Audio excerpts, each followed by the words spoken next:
Припарковав свою машину в неположенном месте, не удивляйтесь, если по возвращению вы ее не обнаружите.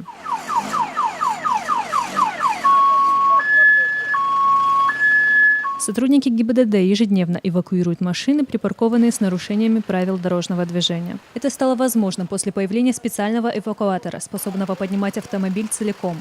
Раньше сотрудники правоохранительных органов не могли применять к нарушителям подобные меры административного воздействия. Теперь, если инспектор ГИБДД видит припаркованную в неположенном месте машину, он вызывает эвакуатор и составляет протокол. Машину опечатывают и увозят на штрафплощадку. Вернуть свой автомобиль можно после оплаты штрафа в управлении ГИБДД. Сотрудники надеются, что такие меры заставят водителей уважать правила дорожного движения.